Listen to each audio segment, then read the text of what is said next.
Hey True Believers, Englentine here, and this one is about COMIXgate. For those of you who are unfamiliar with COMIXgate, basically it is a real thing now. Heck, Milo Yiannopoulos talked about it. When he did, I noticed a lot of strange voices around, and people are asking, what is this? What do you think about this? What do you think about this? And I realized, holy crap, there are outside interests into this. And so you have basically Marvel writers, artists, and editors going against a whole bunch of YouTube commenters that are really just trying to get, you know, better writing, better art, identity. In my case, it's identity politics out of comic books. Marvel artists and writers are putting us as villains. We're all racist, homophobic, sexist, yada, yada. You've heard it all before. And there are punches thrown from our side as well, whether it just focuses on the work or the people themselves. One tactic that some people on our side have been accused of is going to Twitter and they start complaining, they start criticizing, and they do it over and over and over and over again until that writer, artist, or editor says something stupid. Then they screenshot the tweet, take it to a video, make a video out of it, get thousands of clicks, and boom, make all the Marvel writers, artists, and editors look crazy. But here's the funny thing. Recently, two people have shown up to our little group and have used the exact same tactics they are accusing us of using. They said something to the big dogs, to Diversity, to Cummings, and then all of a sudden, all of the followers jump in and they just go. And then when they can find something stupid, they retweet, they screenshot, and they show it to their friends, and they basically go, look at these idiots over here, ha ha ha ha ha. And one of them is called Gary Drama, who's so freaking obvious about it. Came into a comment section of my live chat one time, and instead of asking questions, just tried to troll. I told him, look, we don't play. If you want to ask a question, I'll talk to anybody. You want to have a debate, man, I'm good, because I'll lay you out. It's just that simple. But they didn't want to. They trolled. So I said, look, we don't do that here. Go away. And they did. That doesn't stop others from jumping in and going off like a feeding frenzy. And it's nobody. It's a troll. You're not. He's not helping. He's not even the best one. The best one is Melissa Morgue. Came in posing as a comic book journalist. Well, I'm going to do a documentary on COMIXgate. Right. Okay. And then does the same thing. Goes after Cummings. Goes after Diversity, which makes all the followers jump in, wanting to protect the people they like. And just go after. I did for a little bit also. I talked to Gary once. Said, hey, why don't you come on? Why don't you debate me? Didn't want to. I did the same with Melissa. No, I'm good on Twitter. At least she had the sack to get on the comment section and ask a couple of questions. I respect that, but still, basically it's the same thing. Want to find out, you know, want to get everybody to say something stupid so they can make an article about it or make a video about it, same as we do. Or in this case, Melissa Morgue decided to write a blog about COMIXgate, and wouldn't you know it, it's fair and balanced as you thought it might be. So let's get started. And first I have to say, come on, Melissa, green background. I've got bad eyes. This is hard enough to read, but I'm going to give it a shot. The roots of COMIXgate goes back to the beginning of Marvel history, more specifically back to a single unlikely figure that you probably haven't heard of unless you're a serious fan, insider, or comic book historian. Thank you. That figure is Flo Steinberg. Flo is well known in comic circles and widely regarded as the first lady of comics and often the heart of Marvel.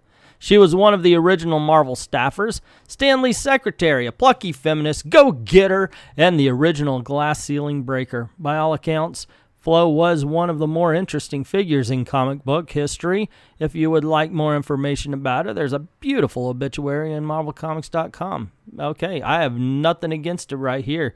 She was also the person who really did make the letters page what we know it to be. Flo died on July 23rd, 2017 at the age of 93. She's fondly remembered by Marvel insiders as saying, when you accomplish something remarkable, I don't think she had that deep of a voice, reward yourself with something sweet. A week later, and the words go away, something was, to be the best of my understanding, a sanctioned company function to honor her passing. A group of female assistant editors got together and shared their sorrow at the passing of one of Marvel's great figures over milkshakes. Well, okay, and I know where this is going, but the picture didn't exactly share sorrow. So, I mean, I understand you want to be poetic here, Melissa, but there are a whole bunch of girls smiling over milkshake. That's not sorrow. Now, honoring her, okay, but professing sorrow, no. A tweet containing a selfie taken at the event was posted on July 28th, 2017 by Marvel assistant editor named Heather Antos, along with hashtag #FabulousFlow. That's when all hell broke loose. No. All hell broke loose when this was posted. Woke up today to slew more garbage tweets and DMs for being a woman in comics who posted a selfie of her friends getting milkshakes. Now, she was asked many times, I was one of them, to show us the DMs so we could then, you know, one, make our own decision, and two, go after the guys, because nobody would actually sit still for that who was of a reasonable mind. I mean, that's absolutely the case. But no DM was ever shown. As a matter of fact, the only evidence were a tweet of like 3 guys saying stupid things, making jokes with each other, and they didn't send this to Heather. They pulled the screen cap and they were joking with each other.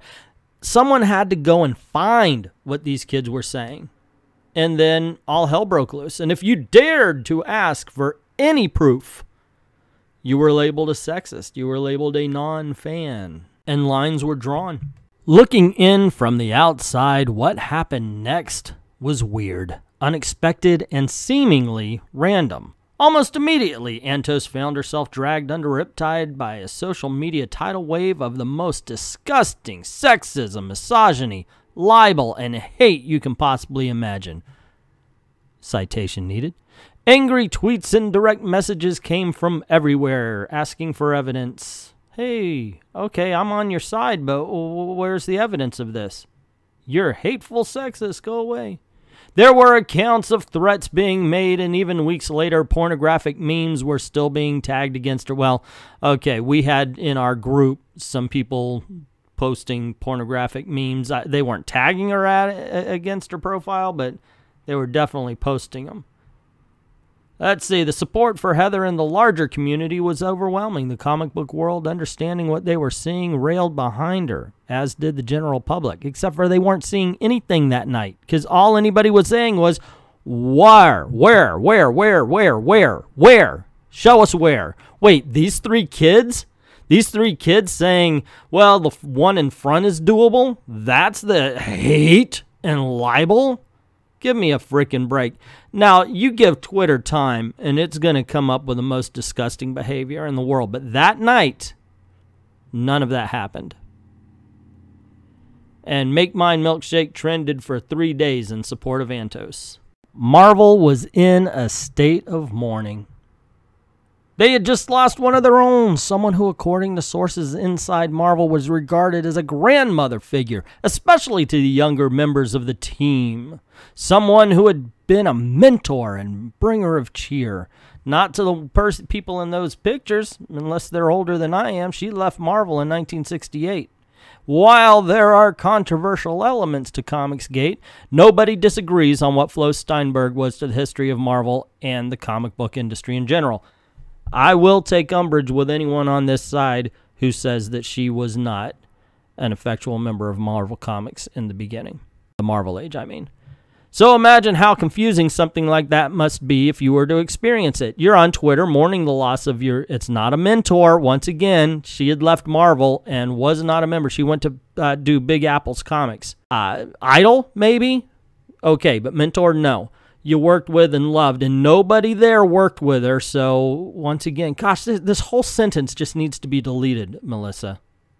Someone well-respected, someone great, and then this. Well, this had nothing to do with Flo Steinberg. Them going to get the milkshakes had something to do with Flo Steinberg, but what happened after was all Antos. Why? What kind of person would do something like that? And you are absolutely right, Melissa. What kind of person would start something like this, not show any evidence, and then watch as fans go against fans, fans go against comic book artists and writers, artists and writers go against each other? What kind of person would start an industry-wide controversy like this and not provide one moment of proof? And I'm not talking about what came after. Because, yes, you can find stuff now. You couldn't find it that night because we were just trying to get to the bottom of it. The answer comes from another unlikely source. For years, Marvel and DC have grappled with changing market conditions and struggled with the question of how to remain profitable and relevant in a new 21st century landscape. There have been challenges, much as the rise of digital distribution and marketing, trying to reconcile existing fans with new movie-going fans, as well as new digital fans who might not be, shall we say, the traditional demographic. She means not white people.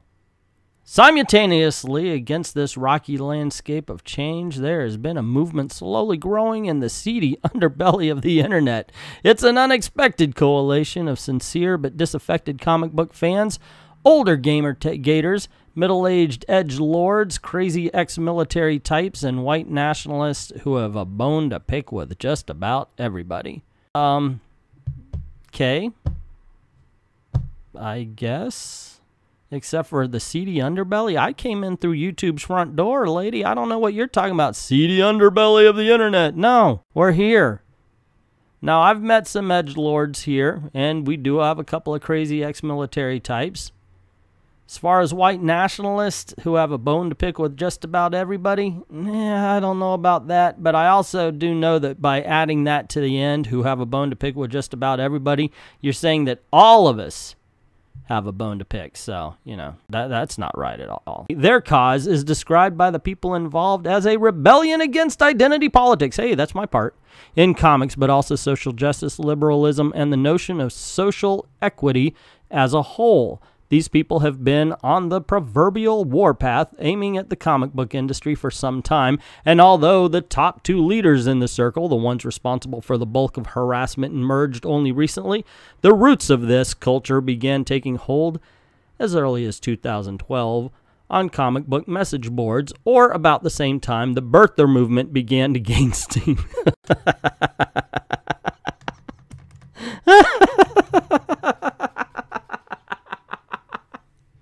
Oh my gosh.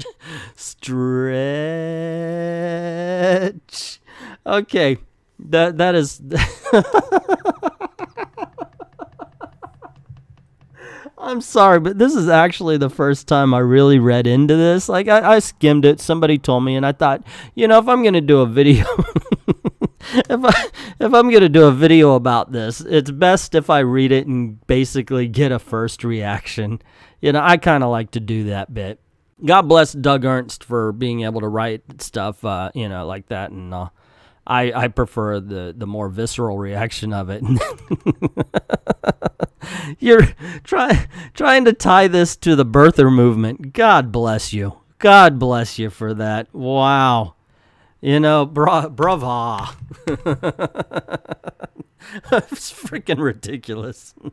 Enter YouTube. YouTube quietly fostered and abetted this small but broad coalition of haters.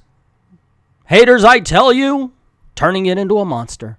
With the success of Gamergate wackos and extreme right-wing political activists on the platform, why does anybody give people who don't think like me a platform? The emergence of COMIXgate seems inevitable in hindsight. I've looked into it, and it's unclear how many of them actually knew about Flo or her impact.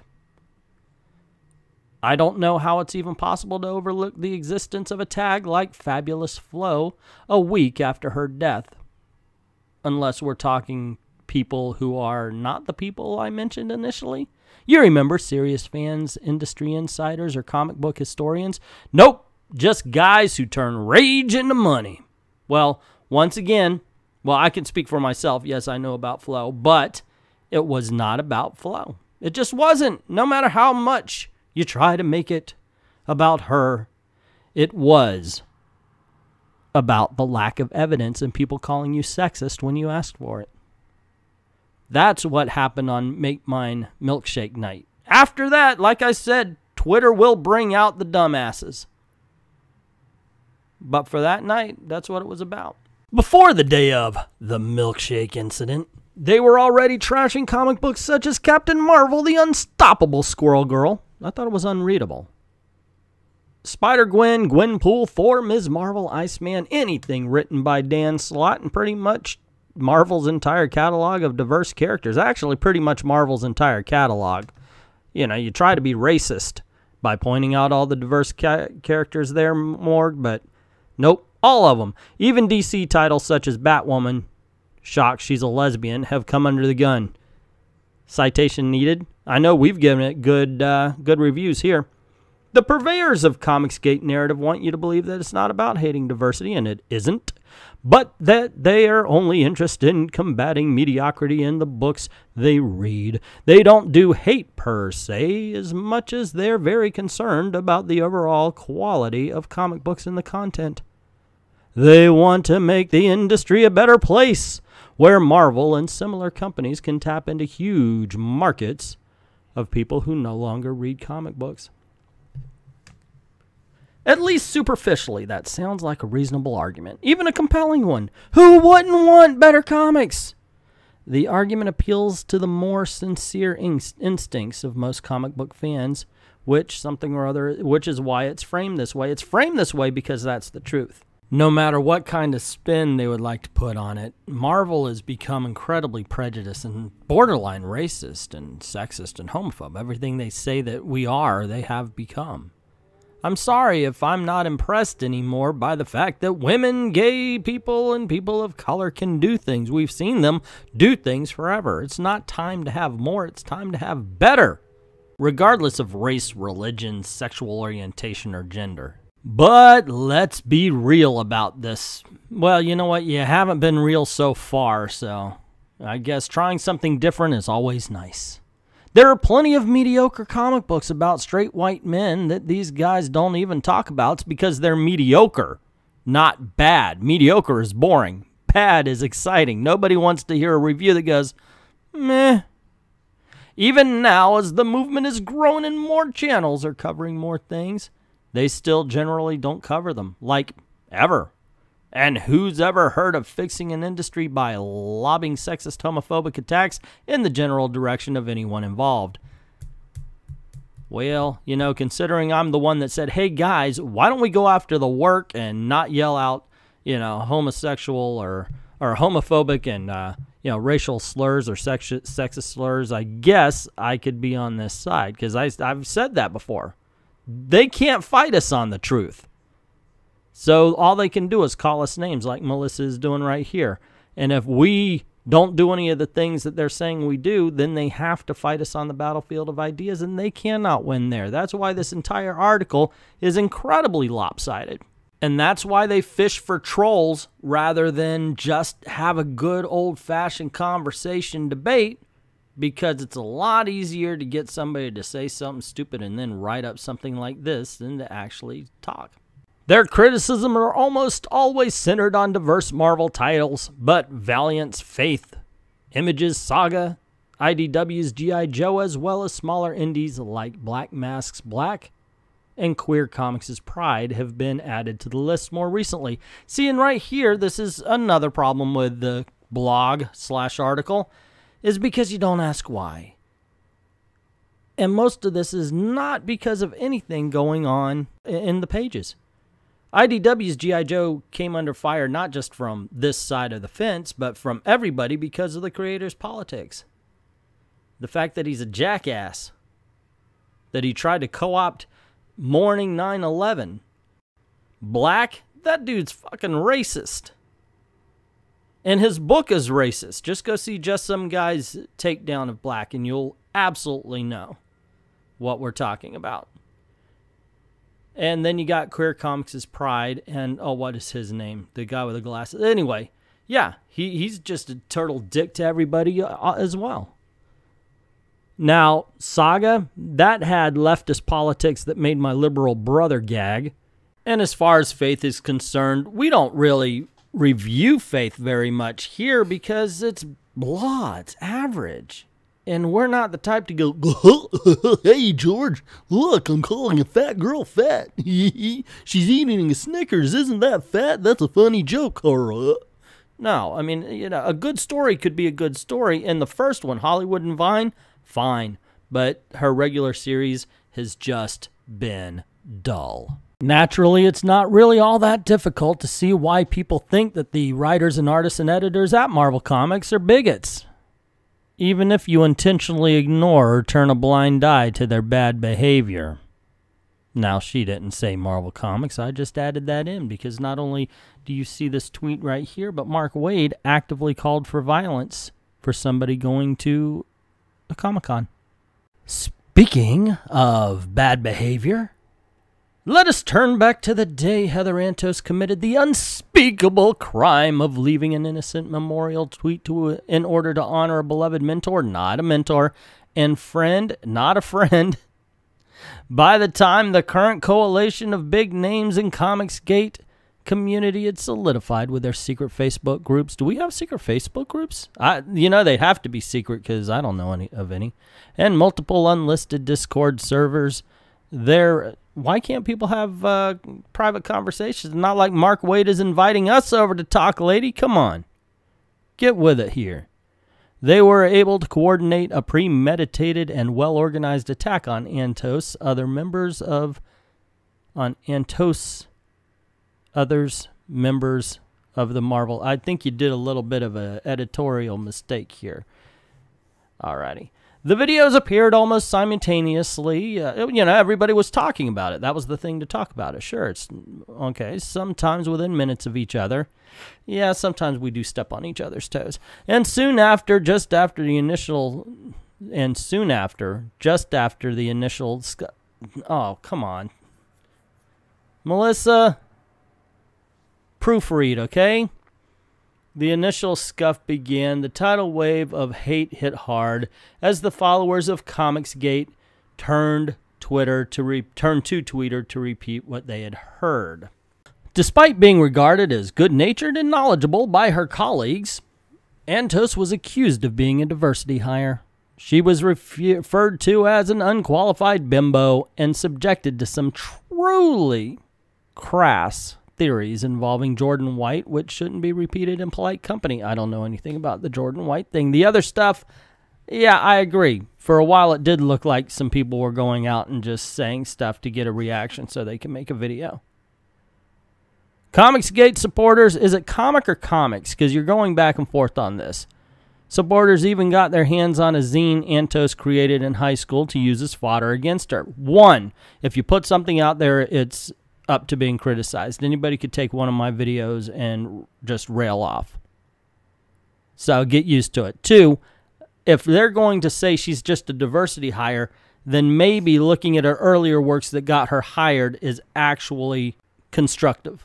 With the precedent set as being all right, even reasonable to attack comic book producers and creators, and fed by an atmosphere of silence, the harassment would only continue. Now you absolutely have to define harassment. Some define it as criticism. Same as attacking. Is that criticism? Is criticism attacking? The fallout. Until recently, Heather Antos was the singular Satan of Comicsgate movement. She was accused of numerous things and subject to dozens of conspiracy theories, many of which persist today. After the milkshake incident, Comicsgate's site shifted to people like Magdalene Visaggio. I wonder why. Whom they arbitrarily decided wasn't really a trans person. Whatever that means. Well, I'm not really a trans person. That's because I'm not trans. I think that's what it means. Slurs like man in a party city wig were used on both Twitter and YouTube for months, despite the obvious bigotry. Even when other Comicsgaters brought it up and let them know they were out of line, the two major voices in the movement continued to use the term or some variation of it. One of them was actively using it as recently as 2 weeks ago. Oh, and just to clear things up as the person who called it out, I did it because it's tactful. I'm a grown man, they're grown men. I don't push my morality on them. It's just tactful. If your enemy has one weapon and you know what it is, you take it out. That's just being smart, if you ask me. So I didn't approach the subject from a stance of morality. It was a stance of tact, of what would be the best scenario to win the fight. And then Melissa goes on to show exactly how little respect she has for the people she thinks she's defending by calling them all victims, like they have no agency. They don't do anything. They just sit around waiting. So other victims of COMIXgate hate mobs or stalking included Tess Fowler, Kwanzaa, I'm not going to pronounce that, Gail Simone, and Mark Waid, among others.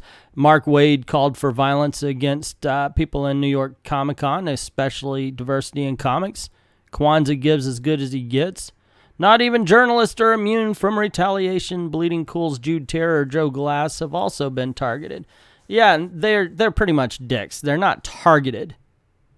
And if we talk about an article that they write, sorry, free game.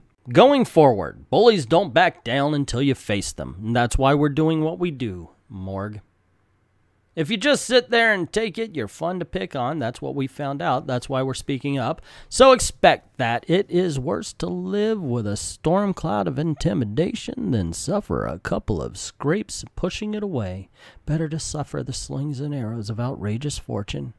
We don't have to sink to their level. We don't have to become anything we're not. But as an industry and a community of creators and fans alike, we are all affected by this. Yeah, trust me. There are many, many fans who would love to talk to the comic book creators, but they have been blocked for no other reason than wrongthink. They like to listen to me, to Cummings, to Dan, to Diversity in Comics, to Doug Ernst, to Weaponized Nerd Rage, to Frugal, Captain Frugal. Nicest guy you'll ever meet. But if you listen to him, comic book writers, comic book artists, and editors will block you. What's worse, there have been signs of escalation for months. T-shirts with slogans reading, "I am Richard C. Meyer," have been produced. Well, that was because the whole point around that was for people to buy and go to New York Comic Con, so Mark Waid would have more choice. That's the reason. And are for sale today. Richard C. Meyer is the name of a high-profile public figure, a self-proclaimed leader of the movement. I don't think he proclaimed himself leader. And if he did, I know there's a lot of us who would deny that. But yeah, he never said that. And owner of the YouTube channel Diversity in Comics. In recent weeks, the Comics Gators have gone from simply attacking creators and journalists to attacking pretty much anyone they disagree with, even within their own movement. Even other channels like I Love Comics, hey, she mentioned me, have been attacked by hate mobs, despite being longtime supporters and advocates of the movement. Yep, that pretty much did happen. Man, there's a whole bunch of people that don't like it when you don't talk good about DNC. Now, but the night before all that happened, I warned him. I was like, hey, now I got the message wrong, but I had heard that the Heather Antos video that just came out, and JSG just did one when this came about, was bait. And Dan Slott was looking to mass flag anybody who did a video on it. So I warned DNC. He saw that my brother mistook him for Cummings for a gun debate they had a long time ago, because at the time Cummings was going by Dr. Doom and he just got the fucking letters in his head mixed up. What you gonna do? The guy had a stroke. Leave him the fuck alone. So anyway, DNC got butthurt, left our conversation, and then brought our shit public rather than sending me a PM at YouTube or just a Twitter saying, hey, get a hold of me, because I got to talk to you. Instead of making it private where it would have been taken care of and no problem, he brought it public. But all he said was two things, and then for 4 fucking days, his disciples come after me. Now, I have no illusion that he sent. I think just people are like, oh my gosh, you said something wrong, and came after me. And I'm sure that's what happens to everybody else, too. I'm sure that happened with Heather Antos. He might just say, well, yeah, haha, here's a stupid joke, she's dumb, and then everybody and their brother goes after her. And it feels like DNC sending his army. Nah, he don't send shit. It's the cult of personality. People do it on their own. They see, like, if you attack somebody they like, or if they see you as attacking somebody they like, they think that you are attacking them. So anyway, taking the fight to comic book conventions has been discussed openly. Industry veteran Mark Wade also fell victim to their wrath when he expressed concern. What happens when these people start showing up at cons? If their behavior on the convention floor is anything like it is online, are we really prepared for that? There's no way around it. We do have to face this. Yes, Mark Wade is very violent, as you can see in the tweet here. Now we know it's real, where it comes from, and how it behaves. But what is the nature of this beast? How do we classify it? How do we minimize the damage it can cause any of us when they strike without warning? And ultimately, how do we destroy, contain, or marginalize the worst elements of it? I plan on covering this topic and more in future articles as we continue down this rabbit hole a little further. Stay tuned. Alrighty, good going, Melissa. You wrote an entire article that really needs some editing. It really does. You go off on just too many tangents. Wow, where to start? And definitely it's incredibly lopsided, but you know that. When it comes right down to it, this is an article that was written by somebody who was told something was happening by somebody else who heard it from a friend who stayed near somebody who had a computer one time. This is not somebody who's been in the middle of this, talking to both sides, I swear. So, yeah, sorry. I mean, at the very least, it shows that there's no empathy, that there's no trying to understand where people come from. You heard somebody say bitch, and you went, oh, they just use the word bitch all the time, and it doesn't matter. And that's the biggest problem with the article, that there's no depth to it. This could have been written without you coming into our lives. But that's just me. What do you think? What did you think about her little blog here, the article? I wonder if she's actually making a documentary. Jesus Christ. The only sentence you forgot to leave out is, and they kicked a big box of puppies into a busy street. I mean, seriously. It's ridiculous. It's to the point where you can't believe it. And I'm talking about you. You cannot possibly believe what you wrote down here. I don't know, gang. I'm talking to her again instead of you guys. But yeah, what did you think? Let me know in the comments below. Also, if you like this video, you want to see more, click like, share, subscribe to see more. And don't forget to hit that notification bell so you don't miss anything else, because cool things happen around here. Also, we do have a Patreon and a VIDME if you don't mind helping support us and help us keep the lights on to make these videos. So we like doing them for you. Go on over to VIDME or Patreon. The link's in the description below. We'd like to thank everybody who's already done that.